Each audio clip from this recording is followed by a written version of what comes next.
జై శ్రీరామ్. అందరికీ నమస్కారం. వెల్కమ్ టు న్యూస్ సెకండా. నేను మీ కస్తూరి శ్రీధర్. మనము అభినవ శూర్పణఖ అని చెప్పేసి ఇన్ని రోజులు ఏంటంటే పశ్చిమ బెంగాల్ ముఖ్యమంత్రి ఉన్నారు కదా, ఆ గురించి చెప్పుకుంటా ఉన్నాం. ఎవరో ఈ మమతా బేగం గురించి. కానీ వాళ్ళ తనలో దూరిపోయే వాళ్ళు కూడా ఇప్పుడు ఉన్నారు, మామూలు వాళ్ళు కాదు. అట్టటాం గురించి ఇప్పుడు ఒక ఆమె గురించి చెప్తాను మీకు. అతిశి అని చెప్పేసి ఈయన ఉన్నాడు కదా కేడీ వాళ్ళు, పెద్ద డకాయిట్, ఇప్పుడు జైల్లో కూర్చోన్నాడు, తిహార్ జైల్లో. ఆయన శిష్యురాలు ఒక ఆమె ఉండాలి.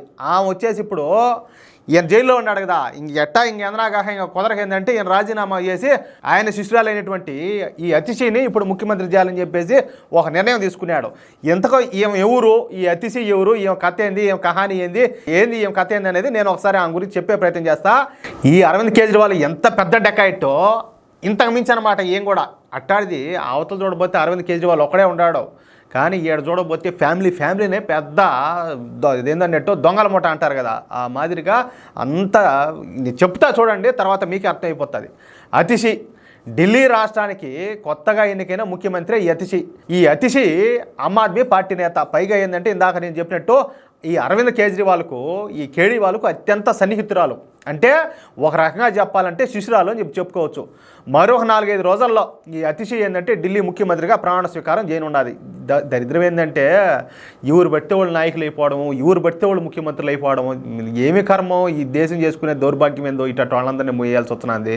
ఇంకొకటి తప్పు వాళ్ళది కాదు, జనాలు ఏంటంటే వాళ్ళ మెట్లతో వాళ్ళు కొట్టుకోవాలా. లేకపోతే ఇటు వాళ్ళు అలగా వాళ్ళందరినీ, అవులేగాళ్ళందరినీ, ఈ అవులే మండలందరినీ కూడా తీసుకొచ్చి వాళ్ళను ప్రజాప్రతినిధులు చేసి మన నెత్తిని మనం కూర్చోబెట్టుకొని మనం బాగా చేయించుకుంటున్నాం. అది అయితే ఈ అతిశి గురించిన కొన్ని విషయాలను ప్రజలు ఖచ్చితంగా తెలుసుకోవాలా.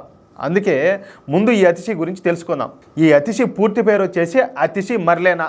ఇక్కడ మర్లేనా అంటే ఈ మార్క్సిజం అంటారు చూడు, ఏది కమ్యూనిజం భావజాలు ఉండేవాళ్ళు, ఆ మార్క్సిజం అలాగే లెనినిజం అనమాట. ఈ రెండింటిని కలిపి ఈ మార్లేనా అంటారు.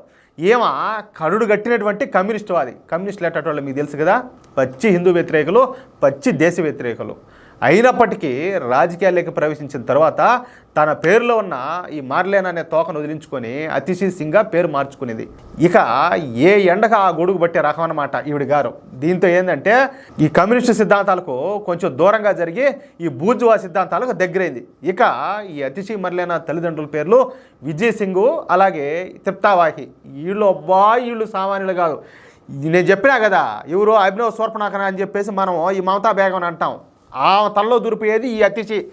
ఇట్టాడు దాన్ని గన్నేవాళ్ళు ఇంకోళ్ళు ఎట్టేటోళ్ళు మీరు ఇంకోసారి ఆలోచించుకోండి. వాళ్ళ గురించి చెప్తా. ఒక్కొక్కరికైతే భారతీయుల రక్తం మాలో ప్రవహిస్తుంది అనుకుంటే ప్రతి ఒక్కరికి కూడా చెర మండిపోతుంది వీళ్ళ గురించి. అంటే వీళ్ళిద్దరూ కూడా కమ్యూనిస్టుల కంచుకోట అయినటువంటి ఢిల్లీ యూనివర్సిటీలో ప్రొఫెసర్లుగా పనిచేశారు. ఇక వీళ్ళిద్దరూ కూడా ఏంటంటే రష్యా నియంత అయినటువంటి స్టాలిన్కు వీళ్ళు వీరాభిమానులు. అర్థమవుతుందా? మన దేశంలో ఎంతమంది లేరియా మహామహులు ఉన్నారు, గొప్ప గొప్ప వాళ్ళు. దేశ స్వాతంత్రం కోసం పోరాడినవాళ్ళు, ఈ దేశ చరిత్ర కోసం పోరాడినవాళ్ళు, ఈ దేశం కోసం జీవించిన వాళ్ళు, ఈ దేశం కోసం తమ మాన ప్రాణాలను కూడా అర్పించిన వాళ్ళు ఎంతమంది లేరు. అట్లాంటిది ఈ దేశంలో పుట్టిన ఈ సన్నాసి జాతికి వచ్చేసి ఎవరో రష్యాలో ఉండే ఒక నియంత వచ్చేసి ఆయనకు వీళ్ళు వీరాభిమానులు. ఇంకో విషయం ఏంటంటే ఈ స్టాలిన్ తమ సొంత ప్రజలపైనే నరమేదానికి పాల్పడినాడు. దాదాపు 2 కోట్ల మంది రష్యన్లను చంపిన నియంత ఎవరు? ఈ స్టాలిన్. అలాంటోడు. ఈ విషయం ప్రతి ఒక్కరు కూడా గుర్తుపెట్టుకోవాలా. అంతేకాకుండా స్టాలిన్ సొసైటీ అనే ఎందుకు పనికిరాని ఒక పనికిమాలిన సొసైటీని కూడా ఇదిగో ఈ అతిశి తల్లిదండ్రులు అయితే నడుపుతున్నారంట. ఇంక చూడండి, ఇక ఈ అతిశి మరలేనా తల్లిదండ్రులు ఎంత పనికిమాలిన వాళ్ళు, ఎంత లఫంగి లత్కోరు లంగా. వీళ్ళని తిట్టాలంటే ఇంక బూతులు నేను వేరే తిట్టాలా. కానీ ఏంటంటే యూట్యూబ్ రూల్స్ అన్నీ ఒప్పుకో కాబట్టి నేను తిట్టలేకపోతున్నా. మీరు కావాలంటే మనసులో తిట్టుకోండి. అది వీళ్ళు ఎటాటోళ్ళు అంటే అఫ్జల్ గురు పేరున్నారు మీరా.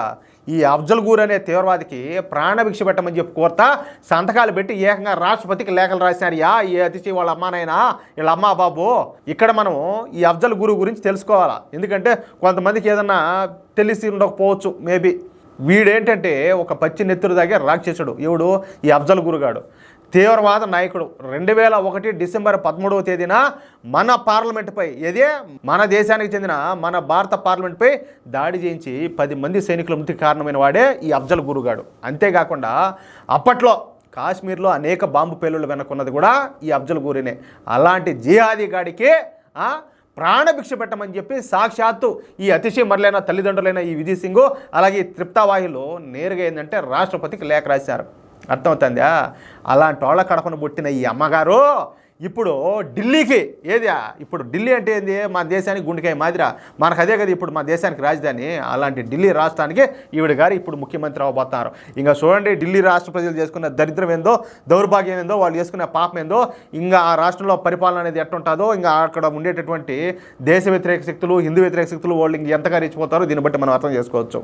అంతేకాకుండా ఈ అఫ్జల్ గురుకు సంబంధించిన అంటే ఏది వాడికి ప్రాణభిక్ష పెట్టాలని చెప్పేసి ఆందోళన చేస్తే ఆ ఆందోళనలో కూడా దీని అమ్మ బాబు ఇద్దరు కూడా పాల్గొన్నారు.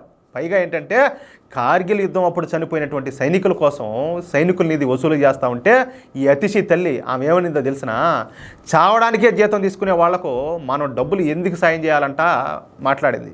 అలాగేంటంటే పాక్ సైనికులు కూడా చావడం లేదంటూ ఎదురు ప్రశ్నించింది. అసలు ఇలాంటి వాళ్ళు ఏంటంటే ఈ దేశంలో ఉండడానికి అర్హులే కాదు. చెప్పాలంటే వీళ్ళని నిలబెట్టి పబ్లిక్లో వీళ్ళని ఎన్కౌంటర్ చేయాలా, లేకపోతే హిందూ మహాసముద్రంలో దేశంపై నడి సముద్రంలో భారతబ్బాలా, ఏది చేపలకు ఎరువేసినట్టు వేయాలి వీళ్ళను. అలాంటిది వీళ్ళను మన దేశంలో పెట్టుకొని మనం భరించడమే కాకుండా ఇప్పుడు వీళ్ళ కడపన పుట్టిన బిడ్డ ఇంకా తల్లిదండ్రులు అటువంటి బిడ్డ అట్టాడు ఉంటుంది.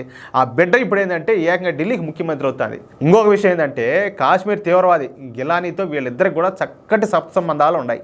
గిలానీని పోలీసులు అరెస్ట్ చేసి విచారణ చేస్తూ ఉన్నప్పుడు పోలీసులు ఏంటంటే ఈ అతిశీ తల్లిదండ్రులు కూడా విచారించినారు. అంటే మీకు అర్థమవుతుందా, నేపాల్లో కమ్యూనిస్టు పాలనకు వ్యతిరేకంగా జరిగిన పోరాటాలకు భారతదేశం మద్దతు ఉండాలని చెప్పేసి ముఖ్యంగా ఇందులో మన ఉత్తరప్రదేశ్ ముఖ్యమంత్రి గారు ఉన్నారు కదా, యోగి ఆదిత్యనాథ్ గారు, ఆయన హస్తం ఉండదంట. మీడియాలో వ్యాసాలు రాసింది ఈ అతిశీ తల్లి ఎవరు, ఈ తృప్తివాకి. అర్థమవుతుంది మీకు? అంటే ఆవు చేలో మేస్తే దూడ ఏమన్నా పోయి ఏమైనా గడ్డ ఏమైనా మేస్తుంది, అదే గట్టు మేస్తుంది అంటారు కదా, సామెత ఒకటి ఉన్నది చూడు. ఆ మాదిరిగా ఆ కడుపును పుట్టిన ఆ తల్లిదండ్రులు పుట్టిన ఈవిడ గారు ఎలాంటిదో ఇంక మనం ఒకసారి ఆలోచించుకోవచ్చు. ఇకపోతే ఈ కూతురు ఈ అతిశీ మరలేనాక కూడా వాళ్ళ ఆలోచన విధానమే వచ్చింది. ఈ మధ్య ఏంటంటే ఈ అతిశీ ఈ హార్వర్డ్ యూనివర్సిటీ అనేది ఒకటి ఉంటుంది అమెరికాలో, అక్కడికి పోయి ఒక ప్రోగ్రాంలో మాట్లాడితే ఏం మాట్లాడింది తెలిసిన, భారత్ పేరుకే ప్రపంచంలో 5వ ఆర్థిక వ్యవస్థ, కానీ నిజానికి మా ఆర్థిక పరిస్థితి శ్రీలంక, పాకిస్తాన్, బంగ్లాదేశ్ వంటి దేశాల కంటే దారుణంగా ఉంటుందంట వాగింది. అర్థమవుతుంది మీకు? మన పోయిచ్చాను కదా ఎవరు, రాహుల్ గాంధీయా వృద్ధనేత, ఏమిలే కాడి కట్టవచ్చు ఇద్దరు కూడా. ఎట్టాటోళ్ళలో చూడండి, మనం మన దేశము మనము ఎట్టాటోళ్ళను భరిస్తున్నాము. అంటే పాకిస్తాను, శ్రీలంక, బంగ్లాదేశ్ కంటే దిగజారిపోయినాం మనం. భారతదేశమా? వీళ్ళు కడుపు అన్న తింటున్నారా? రోజు ఢిల్లీ వాళ్ళంతా ఏదైనా కూర్చొని ఏమైనా పార్సల్ పంపిస్తే అదేమైనా కూర్చొని తింటున్నారా? నాకు అర్థం కావడాలా. మీకేమైనా అర్థం అవుతా ఉంటే ఖచ్చితంగా మీ అభిప్రాయాన్ని కామెంట్ రూపంలో తెలియజేయండి. అంతేకాకుండా పని వచ్చిన మంచి రాజకీయ నాయకులను ఎన్నుకునేదానికి బదులు గూండాలను లీడర్లుగా ఎన్నుకున్నా తప్పులేదంట.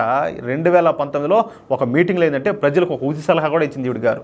అంటే గూండాలను తీసుకొచ్చి మన ఎత్తిని పెట్టుకోవాలంట. చూడండి, మనం ఇందాక చెప్పుకున్నట్టు ఏ ఎండకు ఆ గొడుగు పెట్టే రకం. అందుకేనేమో బహుశా ఆ కేడీ వాళ్ళు జాతం చేరింది, ఆ కేడీ వాళ్ళు ఇప్పుడు తిహార్ జైల్లో కూర్చోన్నాడు. ఆయన గారి శిష్యురాలుగా ఇప్పుడు మళ్ళీ ఏమో ముఖ్యమంత్రి అవుతుంది. వాళ్ళు అనుకున్నదే జరిగింది. జనాలే ఎరిపప్పలు, జనాలే ఎరిపుష్పాలు. ఈ జనాలను తిట్టినా తప్పులే, ఇది కొట్టినా తప్పులే, ఇలా ఏం చేసినా తప్పులే. లేకపోతే ఇటటాళ్ళకి పట్టం కట్టి ఇటటాళ్ళని నెత్తినెక్కించుకుంటారా తెలివి ఉండేవాళ్ళు ఎవరన్నా అక్కడికి కన్న తినేవాళ్ళు? రాజకీయాల్లోకి రాకముందు వరకు కమ్యూనిజాన్ని తన భుజాలపై మోసిన ఈ అతిశీ మరలేనా రాజకీయాల్లోకి వచ్చిన తర్వాత అరవింద్ కేజ్రీవాల్ శిష్యురాలుగా మారిపోయింది. ఇక తిమ్మిని బమ్మిని చేయడంలో, పచ్చి అబద్ధాలను మాట్లాడడంలో ఏమే సాటి. అదేందో మహానటి అంటారు చూడు, ఆ మహానటి నట్లు కూడా ఈవిడ గారు ముందు ఏం చేయలేరు. అంత పెద్ద నటి, కళ్ళలోంచి నీళ్లు రాకుండానే ఏడుస్తుంది ఈవిడ గారు. దాన్ని బట్టి మీరు అర్థం చేసుకోవచ్చు. ఏమనో ఈ కామెడీ ఏనండి, ఏమనేందంటే బీజేపీలో చేరమని చెప్పేసి బీజేపీ అధిష్టానం ఏమైనా ఆహ్వానించినట్టు. ఏది ఏమో శుద్ధపూస కబుర్లకు, ఏమో పత్తి వ్యాపారాలకు, ఇదొక లఫంగం ఉండా. దీని అమ్మా బాబు వాళ్ళు ఏం తిట్టినా ఏం చేసినా తప్పులే. వాళ్ళు ఒక ఏంది మీరు తిట్టుకోండి అని తిట్టలేకున్నాను. వీళ్ళు అటు కడపను బట్టి ఈవిడ గారిని బీజేపీలో చేరితే ఈవిడ గారికి మళ్ళీ 20 కోట్ల రూపాయల లంచం ఇస్తామని చెప్పేసి బీజేపీ నాయకులు ఆఫర్ చేసినట్టు ఈవిడ గారు ఏంటంటే బీజేపీ మీద బురజల్లే ప్రయత్నం చేసింది. ఎట్టున్నాయో చూడండి. నిజంగా కడుపు ఇటాటి బిడ్డలు కడుపులు పుట్టా కానీ ఇంటర్ పోయి చంపేస్తారు, ఊరికే చంపరు. ఇంత లంగా జాతి, ఇంత లఫంగ జాతి, ఇంత డెకాయిట్ జాతి, దేశద్రోహ జాతి ఇది. అలాంటి ఆ కుటుంబమే చెప్పాలంటే మన దేశంలో అది సరిపోయింది. ఇటోళ్ళు ఏదైనా సౌదీలోనో పాడింగ్ ఆడినా అంటే నిలబెట్టి పబ్లిక్లో పెట్టి తలకాయలు నరుగుతుంది ఇటోళ్ళకి ఇంటే. కానీ ఢిల్లీ ప్రజలు ఎవరు కూడా ఇన్ని మాట్లాడింది కదా, అప్పుడు లేదంటే వాళ్ళు ఎవరు కూడా పెద్దగా నమ్మలా పట్టించుకోవాలి బీజేపీ మీద అలిగేషన్ చేసేప్పుడు. కానీ ఏంటంటే ఈ అతిశీ మరలేనా అరవింద్ కేజ్రీవాల్ కంటే ఖచ్చితంగా చాలా డేంజరు. ఆడ చూసే కేజ్రీవాల్ ఒకడే. ఇట్ట చూడబోతే ఈవిడ గారు, ఈవిడ అమ్మ, ఈవిడ బాబు అంతా ఆ జాతే. ఏదే వైరస్ కంటే దారుణమైన జాతి. అది ఆ విషయము. ఈ వీడియోపై మీ యొక్క అమూల్యమైన అభిప్రాయాలను దయచేసి ప్రతి ఒక్కరు కూడా కామెంట్ రూపంలో తెలియజేయాలని చెప్పి కోరుకుంటూ, అలాగే ఈ వీడియో నచ్చితే లైక్ చేయండి, 10 మందికి షేర్ చేయండి. తప్పనిసరిగా మన న్యూస్ కన్నా ఛానల్ సబ్స్క్రైబ్ చేసుకోండి. ప్లీజ్ సపోర్ట్ చేయండి. జై శ్రీరామ్.